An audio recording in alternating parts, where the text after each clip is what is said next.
3, 2, 1.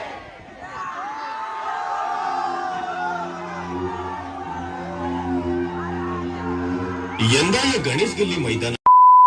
नमस्कार, मी विक्की. तर या व्हिडिओमध्ये लालबागचा राजा आणि मुंबईच्या राजाचा फर्स्ट लुक आहे. तर पूर्ण व्हिडिओ पहा. आणि खूपच गर्दी होती यावर्षी दोन्ही ठिकाणी. तर व्हिडिओमध्ये नवीन असाल तर लाईक करा, शेअर करा आणि सबस्क्राईब नक्की करा.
मुंबई महानगरपालिका आयुक्त यांनी देखील या ठिकाणी सोहळ्याला मदत केल्याबद्दल आभार व्यक्त करतो.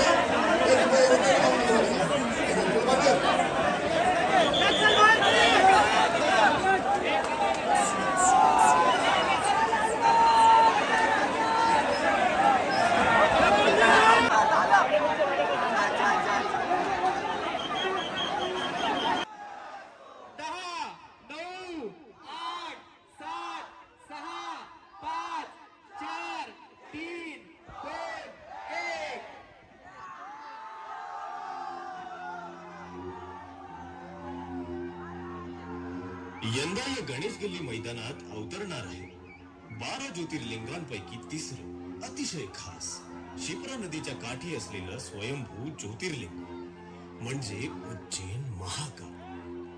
हे एकमेव असं ज्योतिर्लिंग आहे जे दक्षिणाभिमुख आहे. महाकालला उज्जैनचा राजा म्हणतात कारण चंद्रसेन नावाचा एक राजा होऊन गेला. तो शिवाचा खूप मोठा भक्त होता. त्याची संपूर्ण प्रजाही देखील शिवाची खूप मोठी भक्त होती. त्यामुळे या राज्यात शिवाचा वास होता. राक्षसाच्या उन्मादाने कंटाळलेल्या शिवभक्तांनी त्यावेळी शिवाकडे वाचवण्याचे आवाहन केले. त्यानुसार आपल्या प्रिय भक्तांना वाचवण्यासाठी, त्या राक्षसाचा वध करण्यासाठी शिव अवतरले आणि त्यावेळी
हॅलो हॅलो कृपया नम्रतेची विनंती घाई करू नका चेंगऱ्या चेंगरीचा प्रसंग या ठिकाणी पाहू शकतो कृपया जो पाठीमागे विनंती सगळ्यांना फोटो काढायला